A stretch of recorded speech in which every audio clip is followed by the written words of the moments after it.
कन्नौज के स्कूटर वाले अरबपति पर हर घंटे नई इंफॉर्मेशन आ रही है। पीयूष जैन के घर से मिले 23 किलोग्राम गोल्ड पर बड़ी खबर आई है। एजेंसियों को शक है कि यह सोना दुबई से स्मगलिंग करके मंगवाया गया।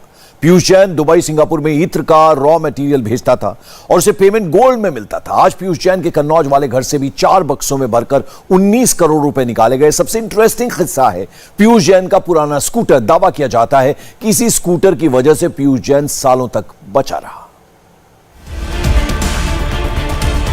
4 बक्सों में 19 करोड़ रुपए हैं। पीयूष जैन के कन्नौज वाले घर पर भी नोटों का खजाना है।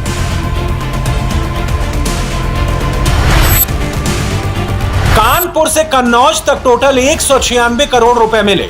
पीयूष जैन को जानने वाले नोटों के बंडल देखकर हैरान है। सब पूछ रहे हैं पुराने स्कूटर पर चलने वाले ने इतने करोड़ कैसे कमाए। ये तो मुझे पता है, इत्र नगरी है। पैसा तो, पर ये नहीं पता था इतना कैश मिलेगा। अच्छा, पैसा तो है लेकिन इतना है ये नहीं पता था। पीयूष जैन जी को देखा है जी? हाँ, बिल्कुल देखा है। कैसे चलते थे? कैसे क्या वो बहुत नॉर्मल व्यक्ति थे। नॉर्मल स्वभाव के, मतलब अगर इधर से जाते भी तो स्कूटर से निकलते। उनकी स्कूटी एक्टिवा की, एक्टिवा 5G, तो उसी से चलते थे। पीयूष जैन के घर की दीवारों, अलमारी, तहखाने और सुरंग से नोट निकल रहे हैं।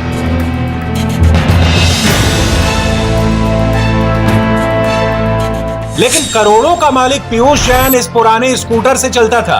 पीयूष जैन ने आम आदमी का मुखौटा लगाकर करोड़ों की कमाई कैसे की और किस गलती से उसके ब्लैक मनी का बिजनेस पकड़ा गया, आज की ये फुल इन्वेस्टिगेशन ध्यान से देखिएगा। सबसे पहले सुनिए पीयूष जैन के पड़ोसी क्या कह रहे हैं। खानदानी पैसा होगा उनके पास। अब बताया जा रहा है कि वो बता रहे थे कि ये तो हमने वो बेचे वगैरह, जेवरात वगैरह, तो पूछता है नहीं, तो उससे पैसा निकला उनका। तो पड़ोसी हैं जो पीयूष जैन ने बताया उस पर भरोसा कर रहे हैं, कह रहे हैं अगर पुश्तैनी सोना बेचने की बात कर रहे हैं तो वो हकीकत होगी। लेकिन हाँ, एक स्कूटी पर चलते हुए देखा था, साधारण व्यक्ति थे। और बाकी पड़ोसियों ने बताया कि सब्जी वाले से भी मोल भाव कर लेते थे और अगर कोई लेबर आई है तो उसके साथ भी मोल भाव करते थे। अब आप अंदाजा लगाइए कि जो कहते हैं कि मोल भाव से कितना पैसा बनाया जा सकता है। कानपुर और कन्नौज में पीयूष जैन के घर से निकले नोटों से भरे ये बक्से पूरा भारत देख रहा है। पूरे भारत में अब तक इससे बड़ा छापा नहीं पड़ा है। ये तस्वीरें देखकर पीयूष जैन के पड़ोसियों को यकीन नहीं हो रहा। कुछ उनको खानदानी रईस बता रहे हैं, बाकी लोग सोच रहे हैं कि इतने करीब रहते हुए भी उन्हें ये बात मालूम क्यों नहीं हुई। पीयूष जैन को कभी देखा था यहाँ आपने? कहाँ देखा था? देखा है, बिल्कुल देखा। तो बोलचाल रखते थे या नहीं रखते थे? रखते थे, बढ़िया रखते थे। बढ़िया रखते थे। और आना जाना कैसा, रहन सहन कैसा? रहन सहन तो ये देख लियो, मकान नहीं देख रहे। मकान तो बड़ा है लेकिन बड़ी गाड़ी थी? नहीं, बड़ी गाड़ी नहीं, जो गाड़ी है वो वही है। वही है। तो किस पे चलते? स्कूटर पे चलते थे? पैदल चलते थे। पैदल चलते थे? मंदिर जाते थे, पूजा पाठ करते थे, सभी करते थे। तो आपने कभी सोचा था कि उनके पास इतना पैसा होगा? देख के कभी लगा था होना चाहिए? नहीं, खानदानी रही थे। अच्छा, इनके बाबा, इनके पिताजी, ये सब खानदानी रही थे। लेकिन इतना बड़ा कैश की उम्मीद थी आपको? अब भैया ये तो भाई बड़े आदमियों का काम है। पड़ोसियों का दावा है कि पीयूष जैन सादगी से रहता था। उसकी लाइफस्टाइल बहुत सिंपल थी। करोड़ों का कैश मिलने के बाद पीयूष जैन के बारे में कई बातें सामने आई हैं। कहा जाता था कि उसके पास कोई गाड़ी नहीं बल्कि एक पुराना 2 व्हीलर था। कई बार वो मैरिज फंक्शन में भी कुर्ता पायजामा और चप्पल पहनकर पहुंच जाता। कन्नौज में पीयूष जैन हमेशा स्कूटर से ही एक से दूसरी जगह पर आता जाता था, जबकि पैसा इतना था कि चाहता तो गाड़ियों का पूरा शोरूम खरीद लेता। पीयूष जैन ने एक साधारण जिंदगी और आम आदमी का चोला पहना हुआ था। मोहल्ले में किसी से ज्यादा बातचीत नहीं थी। पीयूष जैन कन्नौज में बेहद साधारण तरीके से रहते थे। पड़ोसियों को यह पता था कि पीयूष जैन का कारोबार अच्छा है, लेकिन इतना पैसा है इसका अंदाजा नहीं था। उसके कई कारण हैं। एक ये कि वो बेहद साधारण रहते थे, कम ही कन्नौज आते थे और जब भी आते तो स्कूटर पर बाहर निकलते और जैसे ही काम यहां खत्म होता यहां से वापस कानपुर पहुंच जाते। यानी सामाजिक स्तर पर कम बोलचाल और कम संवाद उनकी इस साधारण छवि की अहम कड़ी थी। पीयूष जैन का कन्नौज वाला घर ऐसा है मानो कोई बख्तरबंद किला। इतने मजबूत दरवाजों के पार देखना मुश्किल है। खिड़कियों पर ऐसे शीशे लगे हैं जिसके अंदर कुछ भी दिखाई नहीं देता। इसमें ताक झांक की गुंजाइश बहुत कम है। घर के अगल बगल गलियां और सड़कें हैं, लेकिन डिजाइनिंग ऐसी है कि आसपास से गुजरने वालों को भी पता नहीं चलता कि अंदर कौन है या फिर अंदर क्या हो रहा है। पीयूष जैन के पैतृक आवास पर जीएसटी इंटेलिजेंस की रेड आज छठे दिन भी जारी है। बहुत से लोगों को मन में यह सवाल होगा कि आखिर ये किस इलाके में घर है। तो कन्नौज, जो इत्र के लिए पूरे विश्व में फेमस है, एक साधारण सा मोहल्ला है। उसी मोहल्ले में ये सबसे बड़ा चौक आप समझ सकते हैं इस घर के पास, और ये वो घर है 2 मंजिल का, जिसे किले के तौर पर आप कह सकते हैं। पूरा पैक है, हर दरवाजा, हर खिड़की, हर ग्रिल कवर्ड है। ये जो आप विशाल दरवाजा देख रहे हैं, ये बिल्कुल पैक है, जिसके अंदर भी आप नहीं झांक सकते। इस दरार के बीच में भी पीछे एक प्लेट दी गई है। यहां नोटिस चस्पा है जो 23 तारीख को चिपकाया गया था, और आज 28 तारीख है। 24 तारीख से यहां रेड हुई, उससे पहले इसको सील कर दिया गया था। और ये घर आप देखेंगे सकरी सी गली होके पीछे की तरफ रास्ता जाता है। घर बनाते वक्त इस बात का विशेष ध्यान रखा गया कि पीछे भी रास्ता खुले। इस गली में भी एक रास्ता खुला है। सील यहां भी लगाई गई थी, लेकिन अधिकारियों ने घुसने के लिए यहां सील को तोड़ा है। इस गली में आप देखेंगे तो इस तरह की मजबूत खिड़कियां हैं, तो सुरक्षा का विशेष तौर पर ध्यान रखा गया है। शीशे ऐसे लगाए गए हैं जिनसे आप अंदर नहीं झांक सकते, और ऊपर तक कुछ ऐसी तस्वीर है, एसी लगे हुए हैं, लेकिन इस पूरे घर में कोई सीसीटीवी कैमरा नहीं है। अगर आप आगे बढ़ेंगे तो ये पुश्तैनी घर का पुश्तैनी दरवाजा है। इसी दीपावली पड़ोसी ने बताया है कि यहां पेंट करवाया गया था, लाइट ऊपर जल रही है, और एक दरवाजा और है। यानी गली के हर तरफ दरवाजा है, और एक दरवाजा यहां पीछे है जिसका इस्तेमाल जीएसटी की टीम अंदर जाने और आने के लिए कर रही है, जो अक्सर खुलता है। अगर आप देखेंगे तो यह घर आपको बहुत वेल मेंटेन्ड घर दिखाई देगा, जिसमें खिड़कियों को कवर किया गया है। ऐसा नहीं कि जीएसटी टीम ने जैसे खिड़कियां थी इनको बाकायदा कवर कर दिया गया है ताकि कोई अंदर ना देख पाए। ऊपर खिड़कियां देखेंगे पूरी तरीके से कवर है। हर जगह इस तरह कोशिश की गई है कि कोई चाहकर भी इस घर के अंदर ना झांक पाए। पीयूष जैन ने इस घर में कई तरीकों से काला खजाना छिपाया हुआ था। दीवारों में नोटों के बंडल मिले, अलमारी में भी कैश मिला, बोरे में भी नोट भरकर रखे गए थे, सुरंग में गोल्ड और चंदन का तेल रखा हुआ था। कन्नौज के छिपट्टी मोहल्ले में पीयूष जैन ने अपने मकान को पक्का और बड़ा बना लिया था। करीब 650 स्क्वायर मीटर का बना ये मकान पीयूष जैन और उसके भाई का है। इसी में पीयूष जैन के पिता और स्टाफ भी रहते हैं। दावा तो ये किया जाता है कि उसके पिता ही परफ्यूम का कंपाउंड यानी फॉर्मूला तैयार करते हैं। पीयूष और उसके भाई इसी परफ्यूम कंपाउंड की डिलीवरी लेने के लिए आते थे। दावा है कि पीयूष जैन ने इसी इत्र से करोड़ों की कमाई की। बहुत से ऐसे कंपाउंड मिले हैं, केमिकल कंपाउंड, जिनको आइडेंटिफाई करना जरूरी है कि आखिर वो है क्या। पहले सैंडलवुड ऑयल की बात हुई थी जिसकी कीमत 6 करोड़ बताई जा रही है, वो इजीली आइडेंटिफाइबल था। और यहां इस गली में खड़े होकर हम कह सकते हैं कि काफी खुशबूदार केमिकल अंदर रखा है। यहां भी आप महसूस कर पा रहे हैं कि खुशबू है, एक इत्र की खुशबू महसूस हो रही है। और अब जीएसटी टीम के सामने चुनौती यह है कि जो अंदर केमिकल कंपाउंड मिले हैं उनकी सैंपलिंग की जाए और साइंटिफिक एनालिसिस के लिए भेजा जाए कि आखिर वो केमिकल कंपाउंड कौन से हैं और क्या उनकी कीमत है। कन्नौज में पीयूष जैन के ठिकानों से अब तक तकरीबन 19 करोड़ कैश मिला है। इसके अलावा 23 किलो गोल्ड है जिसकी कीमत तकरीबन 11 करोड़ रुपए है, और 6 क्विंटल चंदन का तेल मिला है जिसकी कीमत करीब 6 करोड़ रुपए है। यहां जीएसटी इन्वेस्टिगेशन के अधिकारी अंदर पंचनामा कर रहे हैं। अभी जो 23 किलो गोल्ड है वो ट्रेजरी में जमा नहीं करवाया जाएगा, बल्कि वो डायरेक्टरेट ऑफ रेवेन्यू इंटेलिजेंस यानी डीआरआई को सुपुर्द किया जाएगा, क्योंकि वो गोल्ड विदेशी मिंटिंग है, उस पर स्टैंपिंग विदेशी कंपनी की है, यानी वो गोल्ड बाहर से आया था और उसकी जांच अब डीआरआई आगे करेगी। इसीलिए वो 23 किलो सोना सरकारी ट्रेजरी में नहीं बल्कि यहां से सीधे डीआरआई को सुपुर्द किया जाएगा। कन्नौज की तरह कानपुर में भी पीयूष जैन के बारे में कोई कुछ नहीं जानता। कानपुर के जिस बंगले से 177 करोड़ रुपए कैश मिला, वहां चौकीदार को भी इसका एहसास नहीं था कि बंगले के अंदर इतना रुपए जमा करके रखे गए हैं।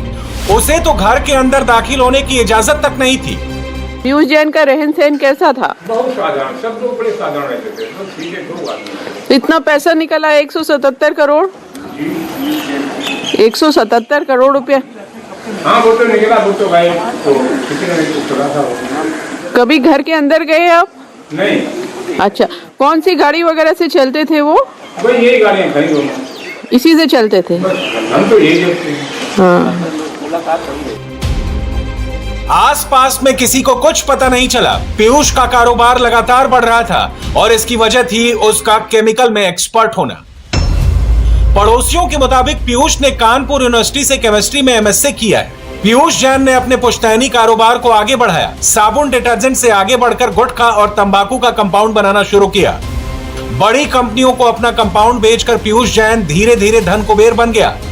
पीयूष जैन के पिता एक केमिस्ट थे और केमिकल कंपाउंड का इस्तेमाल कर एक खास खुशबू बनाना पीयूष जैन का मुख्य हुनर था।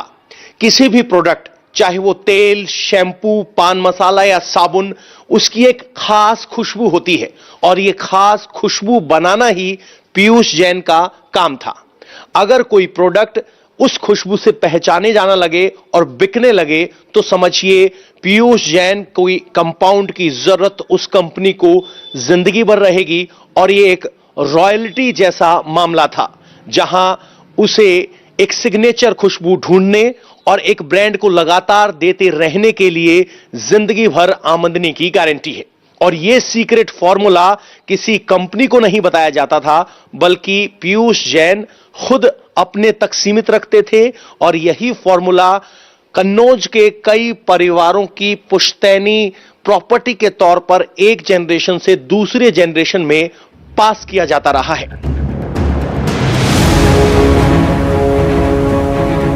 पीयूष जैन की लाइफस्टाइल सिंपल थी। किसी को उसके करोड़पति होने की खबर नहीं थी। इसके बावजूद वो कैसे पकड़ा गया? इसका जवाब है पीयूष जैन की वो गलती जिसने गुजरात से उसके खिलाफ जांच की शुरुआत कर दी। डीजीजीआई को करीब 2 महीने पहले ही पता चल गया था। उसके पास ये पक्की जानकारी आ गई थी कि शिखर गुटखा, पान मसाला और पीयूष जैन की फर्म के बीच में जीएसटी को लेकर के कोई बड़ा घपला किया जा रहा है। और इसके बाद जो अहमदाबाद यूनिट है डीजीजीआई की, वो पीयूष जैन की रेकी में जुट गई। डीजीजीआई ने शिखर गुटखा कंपनी और पीयूष जैन की कंपनी की डिजिटल और फिजिकल मॉनिटरिंग शुरू कर दी। पता चला कि दोनों कंपनी बड़े पैमाने पर जीएसटी की चोरी कर रही हैं। डीजीजीआई ने फिर रेड की प्लानिंग की। अहमदाबाद यूनिट के एडिशनल डायरेक्टर जाकिर हुसैन की अध्यक्षता में 40 सदस्यों की टीम बनाई गई। जांच एजेंसियां इन कंपनियों पर लगातार नजर बनाए हुए थे और लोकल इनपुट के साथ अपनी जानकारी को पुख्ता कर रहे थे। अब तक की कैलकुलेशन के मुताबिक पीयूष जैन ने करीब 31 करोड़ जीएसटी की चोरी की है। इन्वेस्टिगेशन चल रही है, लेकिन यह आंकड़ा और भी ज्यादा हो सकता है। जीएसटी इंटेलिजेंस के मुताबिक पीयूष जैन ने टैक्स चोरी की बात मान ली है, लेकिन जांच एजेंसियां पीयूष जैन से मिले कैश को देखकर हैरान है। 32.5 लाख करोड़ की आप पेनाल्टी दिखा रहे हैं, तो मैंने उसमें भी एग्री किया कि अगर जांच में ये पाया जाता है कि हमारी इतनी जीएसटी देनदारी बनती है तो मैं दूंगा। एक देनदारी दिखाई दी उन्होंने 32 करोड़ की दिखाई है। मैंने एक एप्लीकेशन भी हमारे क्लाइंट ने अंडर कस्टडी ही उनको डीजीजीआई जो वहाँ के हैं अहमदाबाद के, उनको दिया था और ये कहा था कि साहब जो आपने हमारा पैसा खाते में जमा कर दिया ये बोलकर कि हमारा पैसा है, तो आप इसमें से 52 करोड़ रुपए जीएसटी ले लीजिए, क्योंकि उस समय तक मौखिक रूप से 50-52 के आसपास हम लोगों को बताई जा रही थी। डीजीजीआई की अहमदाबाद यूनिट के कई बड़े अधिकारी रेड से 6 दिन पहले ही कानपुर पहुंच गए थे। शिखर गुटखा के हर ठिकाने, हर एक्टिविटी पर नजर रखी जाने लगी। जीएसटी की इन्वेस्टिगेशन विंग के पास अब एक ऐसा सॉफ्टवेयर उपलब्ध है जिसमें हर ट्रक कंपनी के हर ट्रक की जानकारी रहती है, वो कहाँ मूव कर रहे हैं, उनकी जीपीएस लोकेशन क्या है। इसके अलावा वो सही बिल के साथ निकले हैं या नहीं निकले हैं, ये भी रियल टाइम में पता किया जा सकता है। डीजीजीआई की अहमदाबाद यूनिट ने 22 दिसंबर को कानपुर में शिखर ब्रांड मसाला की फैक्ट्री में सर्च ऑपरेशन शुरू किया। कानपुर के ट्रांसपोर्ट नगर में गणपति रोड कैरियर्स के दफ्तर और गोदाम में भी तलाशी हुई। कानपुर और कन्नौज में ओडोकेम इंडस्ट्री, जिसमें पीयूष जैन पार्टनर है, उसके ठिकानों पर छापे पड़े। जैसे ही पता चला कि कानपुर में शिखर पान मसाला के 4 ट्रक कंसाइनमेंट लेकर बाहर निकले हैं और उनके पास किसी तरह के बिल भी नहीं है, इस टीम ने उन्हें फौरन इंटरसेप्ट किया और फिर शिखर कंपनी की तलाशी भी शुरू हो गई। डीजीजीआई ने गणपति रोड कैरियर से जुड़े 4 ट्रकों को इंटरसेप्ट किया था, जिसमें पान मसाला और तंबाकू उत्पाद ले जाए जा रहे थे। इसमें जीएसटी की पेमेंट नहीं की गई थी। जब स्टॉक की तहकीकात की गई तो हिसाब किताब में भारी गड़बड़ी मिली। इसके बाद फर्जी इनवॉइस और बिल्स का पता चला। 200 से ज्यादा फर्जी इनवॉइस मिले। वहीं से पीयूष जैन के काले धन का काउंटडाउन शुरू हो गया और देश में रेवेन्यू इंटेलिजेंस के इतिहास में सबसे बड़ी यानी 196 करोड़ की कैश रिकवरी हुई। पीयूष जैन के कानपुर वाले घर के बाहर कुछ गाड़ियां और अंदर स्कूटी मौजूद है। ये देखकर बाकी लोग धोखा खा गए, लेकिन डीजीजीआई यानी directorate general of GST intelligence Ahmedabad की टीम को पूरी जानकारी थी। टीम को यह भी पता था कि पीयूष जैन ने बहुत ज्यादा काला धन अलग अलग ठिकानों पर छुपाया हुआ है। ये सब घर के अंदर, दीवारों में, जमीन के अंदर भी हो सकता है, लेकिन उनको यह नहीं पता था कि किस तरह से रखा हुआ है। इसलिए टीम ने तकनीकी मदद के जरिए पूरे घर के दीवारों को चेक किया और उसके बाद दीवारों को तोड़कर सामान बाहर निकालना शुरू कर दिया। पीयूष जैन के कानपुर और कन्नौज वाले ठिकानों से अब तक 213 करोड़ की कुल रिकवरी हुई है। इसमें 196 करोड़ कैश है, 11 करोड़ का गोल्ड है और 6 करोड़ की कीमत का चंदन का तेल है। पीयूष जैन ने अपनी असलियत छिपाने के लिए बहुत से तरीके अपनाए। दौलत किसी के सामने ना आए, इसके लिए कई हथकंडे इस्तेमाल किए और इतने सालों तक दौलत छुपी भी रही। लेकिन जब डीजीजीआई की नजर पड़ी तो 1 हफ्ते के अंदर ही पर्दाफाश हो गया। पीयूष जैन के ठिकानों से सिर्फ कैश और गोल्ड ही नहीं मिला, उसकी प्रॉपर्टी का भी पता चला है। सूत्रों के मुताबिक पीयूष जैन की कन्नौज में 7 प्रॉपर्टी है, कानपुर में 4, मुंबई में 2 और दिल्ली में 1 प्रॉपर्टी है। दुबई में भी 2 प्रॉपर्टी पता चली है। इन सब की डिटेल निकाली जा रही है। इंडिया टीवी हर वक्त हर जगह डाउनलोड करने के लिए सर्च करें India TV news Google play store या ऐप स्टोर पर।